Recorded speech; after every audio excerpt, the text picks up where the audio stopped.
10 months of sacrifice lay in that small gleaming box. I had counted every shift, every skipped luxury, whispering to myself, this is for her.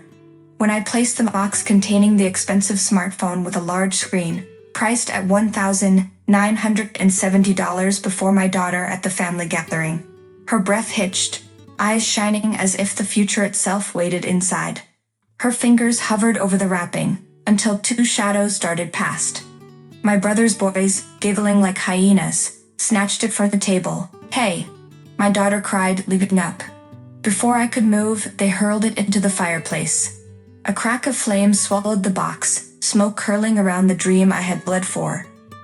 My daughter froze, hands trembling, lips parted in soundless disbelief. Tears welled but never fell. She was too stunned even for that. Behind us, my parents laughed, my father slapping his knee. Kids will be kids. And my brother, leaned back, smirk curling. Maybe now she won't grow up spoiled. I didn't scream, I didn't beg.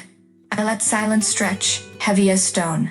My smile cut through the laughter, and the room shifted uneasily. Inside, my heart cracked, but I held my daughter's shaking hand. I would not give them my tears, not yet.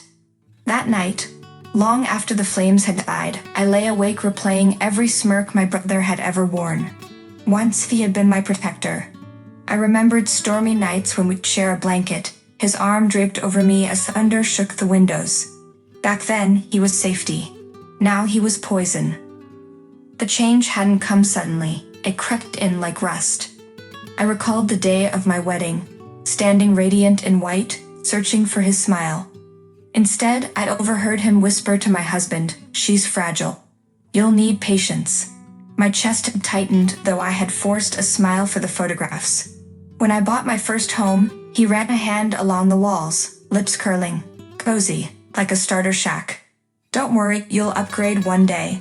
His words stung worse than if he'd shouted.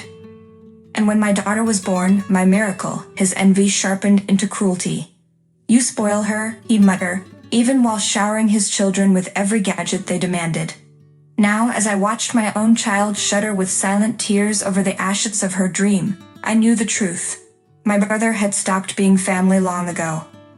And I would stop pretending otherwise. Morning light poured through the curtains, but my house felt darker than the night before. My daughter's swollen eyes haunted me. She had cried herself to sleep. I stroked her hair and whispered, I promise, love, this isn't the end. It's the beginning. We'll be done with all of them. By noon, my decision was clear. Vengeance, yes, but not wild, not reckless. It would be quiet, precise, and final.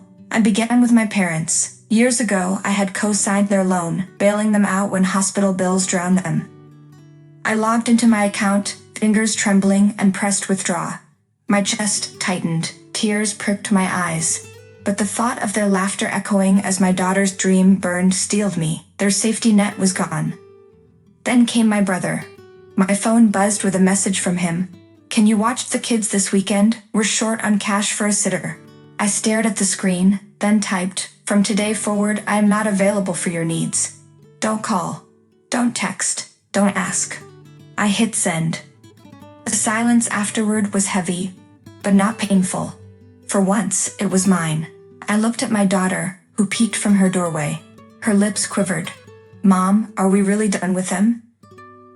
I pulled her into my arms, tears streaking both our faces. Yes, we are free. Silence was not enough. My brother thrived in shadows, hiding behind charm while his children mirrored his cruelty. But shadows vanish when light shines too brightly.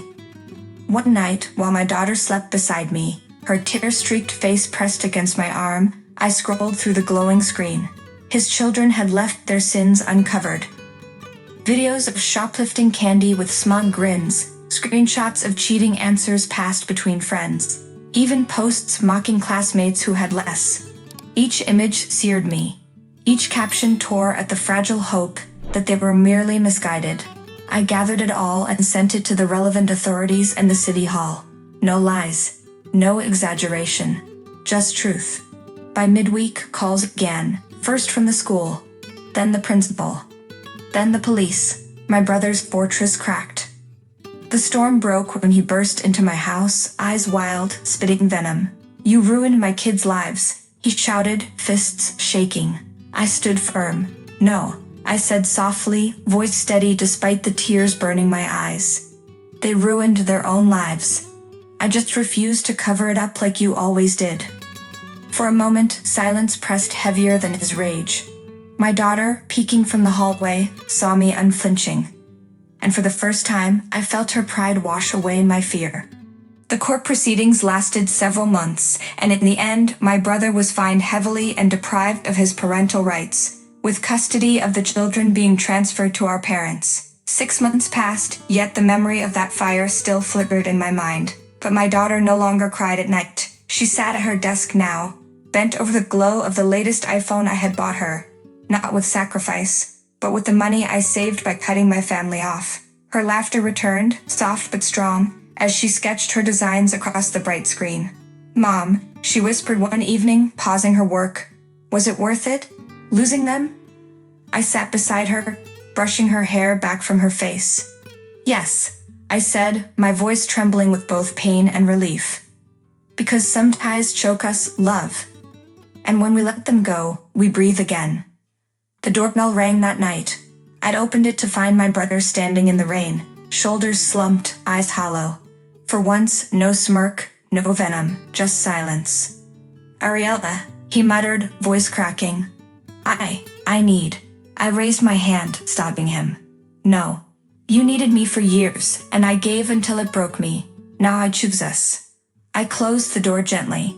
My daughter's arms wrapped around my waist, her voice steady. "We're free, aren't we?" I smiled. "Yes.